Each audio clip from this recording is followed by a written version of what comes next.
Another day, another vlog na naman tayo mga master. Ito nga pala ang ating RFI na si Master DFI. Yan. So wala tayong ride ngayon. So medyo may gagawin tayong kakaiba ngayon. So marami nagre-request ito kaya panoorin niyo to hanggang sa dulo. Sa mga makakapanood nga pala nito mga master, huwag kalimutan ni-like and share ang ating pinaka Facebook at saka YouTube account at saka sa TikTok. Ito yung pinakuluan kong manok. Hintayin na lang natin yung kumulo para mahihimay natin para dito sa ating ginagawang recipe.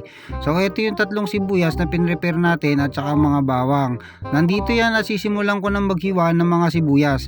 Napaka professional ko dyan mga master. Ginamitan ko nga pala yan ng 1000 technique. Yan, dinikdik ko na rin yung mga bawang. So nandito na rin yung mga hiniwa natin repolyo. Ito na nga pala yung recipe natin. Yan, lalagyan natin ng mainit na tubig para lalong sumarap yan. At syempre kaya natin ginagawa yan para mawala yung pait.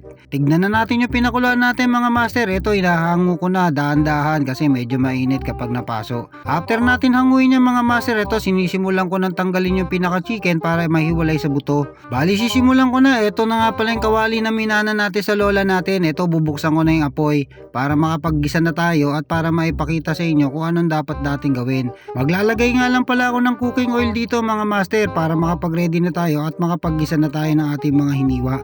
So dito dinrap lang natin to pinaka sibuyas, bawang at saka yung mga ibang recipe na nandyan, yung mga carrots. Nag-decide na rin nga pala ako ilagay itong pinaka chicken na hinimay natin kanina para maigisa na natin ng maayos.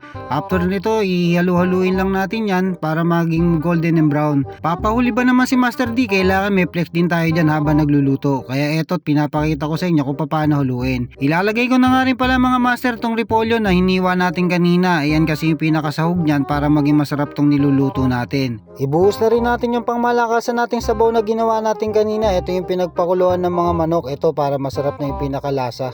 At dito aantayin na lang natin kumuluto mga master at goods na to. Napakasarap na nito. Isunod na rin natin ito mga master. After nitong kumulo, ilagay na rin natin to pinaka noodles natin. Ito kasi yung niluluto natin. Ang tawag nga pala dito sa amin ay lomi. Ito kasi yung kinakain namin mga master kapag nagra-rides kami sa umaga. Ito kagad ang hinahanap namin. Ngayon lalagyan nga pala natin ng itlog yan. Medyo magmamagic lang tayo ng konti dyan para mabilis natin matapos tong video na to. At may share ko sa inyo kung paano natin ginawa. Bali lalagay na nga natin itong pinagbatihan natin na itlog. Ayan, napakasarap nito pag ito'y kumulo. Lagyan na rin natin ng pampalasa. Syempre nandyan ang patis natin pero depende yan sa inyo kung gaano karami ang ilalagay ninyo. Turan na rin natin mga master ng pamintang durog. Ayan, para may pagka-spicy at hindi nakakaumay itong ginagawa natin lomi.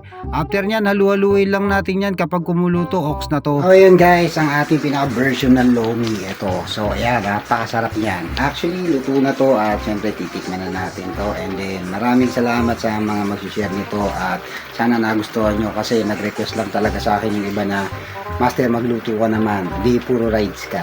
So ito yung pinaka niluto natin. Ayan, kita nyo ayos na to, goods na. So mga master